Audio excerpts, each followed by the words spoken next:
चुनाव जीतने के लिए पूरा ताना बाना बुना जा रहा है। पार्टी लाइन पर नए नारे गढ़े जा रहे हैं। ध्रुवीकरण से लेकर के वर्गीकरण तक हर फॉर्मूला लगाया जा रहा है। मराठा अस्मिता से लेकर के मुसलमानों को साधा जा रहा है।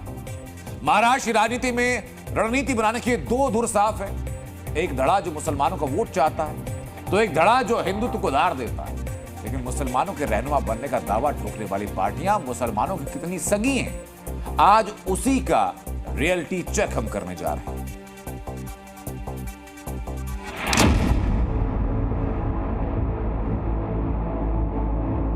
पटोगे तो कटोगे। एक नवीन स्ट्रॅटेजी आखली आणि या धुळ्यामध्ये ते वोट जिहाद करतायत, वोट जिहाद। हम 70 साल से यही कर रहे हैं, दूसरों का बाजा बजा रहे।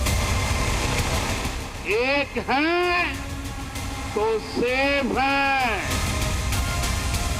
ये लोग मुस्लिम पुष्टिकरण की राह पर चल करके देश की अपूर्णीय क्षति करना चाहते हैं। तुष्टीकरण, मुस्लिम वोट बैंक और मुसलमानों का नाम महाराष्ट्र के चुनाव प्रचार में खूब लिया जा रहा है। मुसलमानों का जिक्र हर बात में हर कोई कर रहा है।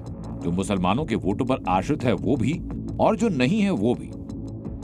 लेकिन क्या सच में महाराष्ट्र के मुसलमानों के बारे में कोई सोचता है? ये सवाल है, और इस सवाल का जवाब हम इस रिपोर्ट में देंगे। लेकिन उसके पहले बयानबाजी क्या है और माहौल कैसे बनाया जा रहा है वो देखिए। देवेंद्र भाऊ बार बार वोट जिहाद का जिक्र करते हैं।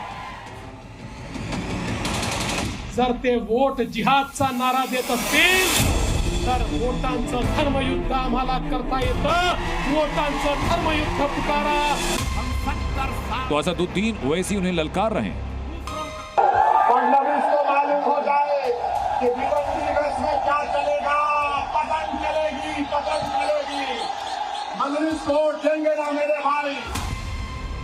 योगी आदित्यनाथ तुष्टीकरण की बात करते हैं। ये लोग मुस्लिम पुष्टिकरण की राह पर चल करके देश की अपूर्णीय क्षति करना चाहते हैं। एक ऐसी गाड़ी है महागाड़ी के पास जिसपे स्टीयरिंग भी नहीं। उस गाड़ी के टायर भी गायब हो गए हैं और ड्राइविंग सीट पर बैठने के लिए आपस में ही छीना झपटी हो रही है।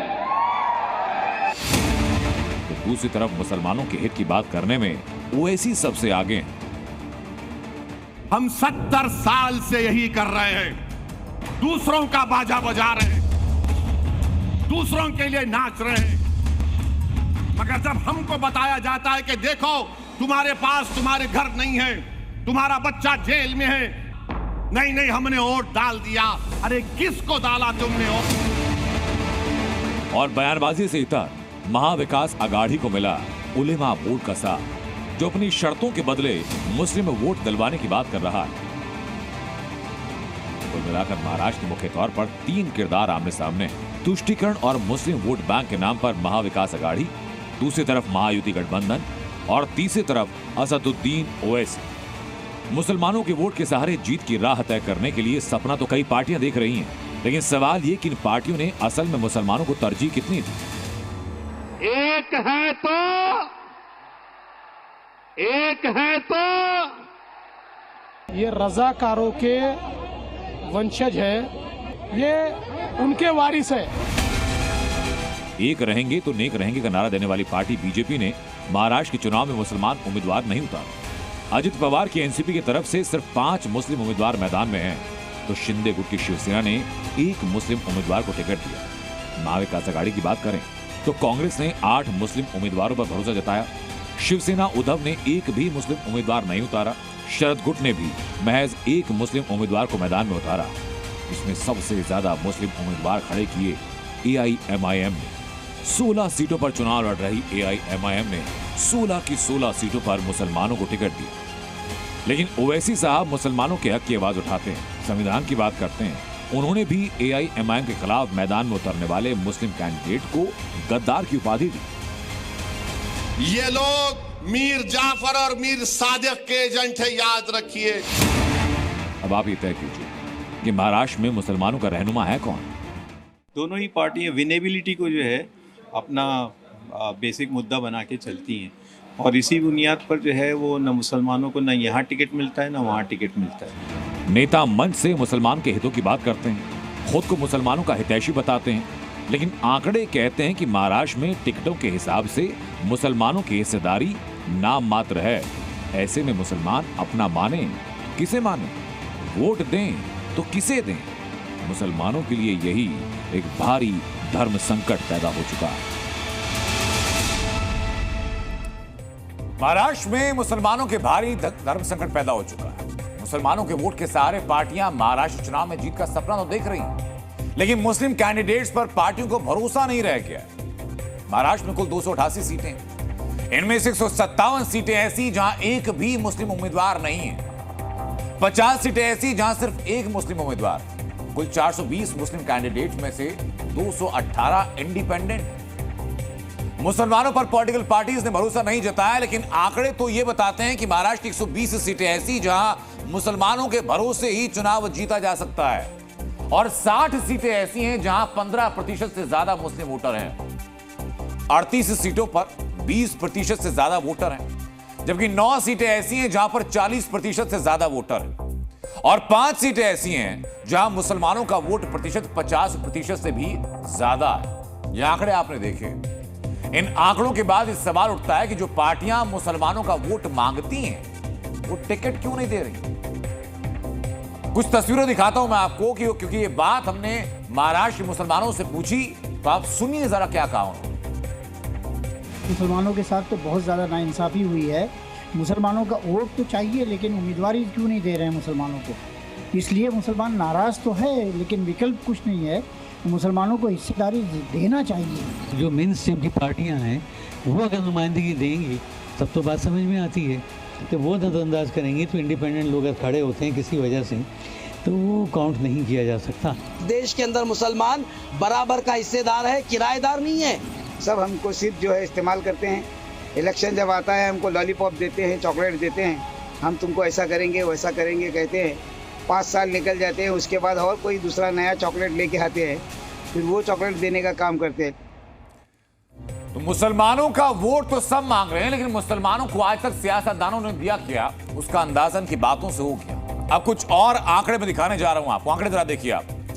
महाराष्ट्र में मुसलमानों के हालात का अंदाजा इन आंकड़ों से जरा आप लगाइए। 2011 की रिपोर्ट बताती है कि 1/3 मुसलमानों की वार्षिक घरेलू आय 10,000 रुपए से कम है। 24.4% ने 10,001 से 20,000 रुपए के बीच इनकी आय है। 7.5% ऐसे हैं जिन्होंने 20,000 से 30,000 रुपए के बीच की आय है। 3.8% ऐसे जिनकी आय 30 से 40,000 रुपए। 1% ऐसे जिनकी आय 40 से 50,000 रुपए के बीच और लगभग 5.5% ऐसे हैं जिनकी आय 50,000 रुपए से ज्यादा की रही है। महाराष्ट्र में मुसलमानों के हालात देखकर मुनव्वर राणा का एक शेर भी याद आता है। नए किरदार आते जा रहे हैं मगर नाटक पुराना चल रहा है। मुसलमान बदहाल हैं। चुनाव के बाद सुध लेने वाला कोई नहीं है, लेकिन चुनाव आता है तो तभी हर किसी को उनकी याद आती है और मुसलमान का राग अलापा जाता है। महाराष्ट्र में जैसे जैसे मतदान का दिन नजदीक आ रहा है, ठीक वैसे पॉलिटिकल घमासान तेज होता जा रहा है। पॉलिटिकल पार्टियों और स्टार प्रचारकों की रैली का मीटर बढ़ता जा रहा है और आज महाराष्ट्र प्रचार में सारे हैवी वेट चेहरे मैदान में थे। आज मुख्यमंत्री योगी आदित्यनाथ ने 3 रैलियां की। असदुद्दीन ओवैसी ने 2 चुनावी रैलियों को संबोधित किया। अमित शाह ने भी 2 रैलियां की। देवेंद्र फडणवीस ने रैली की। नितिन गडकरी ने 7 रैलियों को संबोधित किया, तो उद्धव ठाकरे भी 2 रैलियों में मौजूद थे। मतलब महाराष्ट्र में चुनावी रैलियों और मंचों से खूब वार पलटवार हुआ। उसी की एक झलकी आपको दिखाता हूं। बाला साहब डॉक्टर भीमराव अम्बेडकर को क्यों संघर्ष करना पड़ा था? कारण था हम बटे थे और बटे थे इसीलिए कटे थे। हम बटे थे इसीलिए कटे थे और आज हम कहने के आए एक है और सेक है।